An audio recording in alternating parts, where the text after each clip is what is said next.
घरकुल सर्वेक्षणातून गरजूवंतांना वगळल्याचा आरोप. पात्र अपात्र लाभार्थ्यांची यादी जाहीर करा. घरकुलाचा लक्षांक वाढविण्याची राष्ट्रवादी काँग्रेसची मागणी.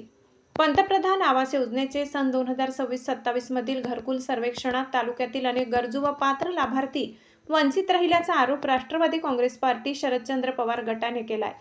पात्र असूनही काही लाभार्थ्यांना अपात्र ठरविण्यात आले असून अपात्रतेचे कारणही स्पष्ट केले जात नसल्याची तक्रार करण्यात आली आहे. याबाबत पंचायत समितीच्या गटविकास अधिकाऱ्यांना निवेदन देण्यात आले. निवेदनानुसार सन 2026-27 साठी घनसावंगी तालुक्यात एकूण 24,930 लाभार्थ्यांचे सर्वेक्षण करण्यात आले.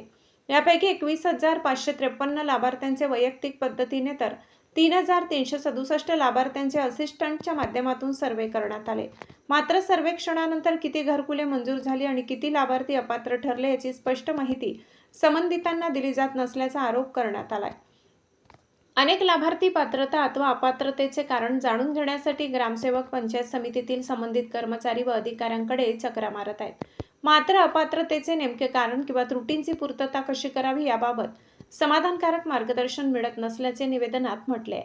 अपात्र लाभार्थ्यांना त्रुटी दूर करण्याची संधी देऊन पुन्हा पात्र होण्यासाठी निश्चित कालमर्यादा द्यावी अशी मागणी करण्यात आली आहे. लोकसंख्या वाढली, घरकुलाचा लक्षांक वाढवा. 2011च्या जनगणनेनुसार घनसावंगी तालुक्याची लोकसंख्या 2,21,108 इतकी आहे. त्यानंतर तालुक्याच्या लोकसंख्येत वाढ झाली असून गरजू कुटुंबांची संख्याही वाढली आहे. त्यामुळे सध्याच्या घरकुलाचा लक्षांक अपुरा असून तो वाढवून अधिकाधिक पात्र व गरजू कुटुंबांना योजनेचा लाभ द्यावा अशी मागणी राष्ट्रवादी काँग्रेसच्या वतीने करण्यात आली. घरकुलासाठी पैशांची मागणी होत असल्याचा आरोप. घरकुल मंजुरीसाठी काही अपात्र लाभार्थ्यांकडून आर्थिक मागणी होत असल्याच्या तक्रारी असल्याचा आरोप निवेदनातून करण्यात आलाय. गरीब, शेतमजूर, महिला, वंचित व दिव्यांग लाभार्थ्यांकडून कोणत्याही कर्मचारी अथवा मध्यस्थाने पैशाची मागणी करू नये अशा तक्रारीची चौकशी करून दोषींवर कठोर कारवाई करावी अशी मागणी करण्यात आली.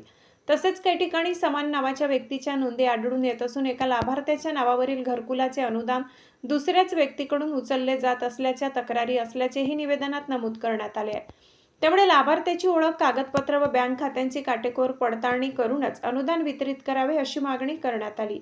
वर्क कोड अभावी मस्टर्ड पेमेंट रखडले. तालुक्यातील काही घरकुल लाभार्थ्यांचा वर्क कोड जनरेट न झाल्याने मस्टर्ड पेमेंटची प्रक्रिया रखडली आहे.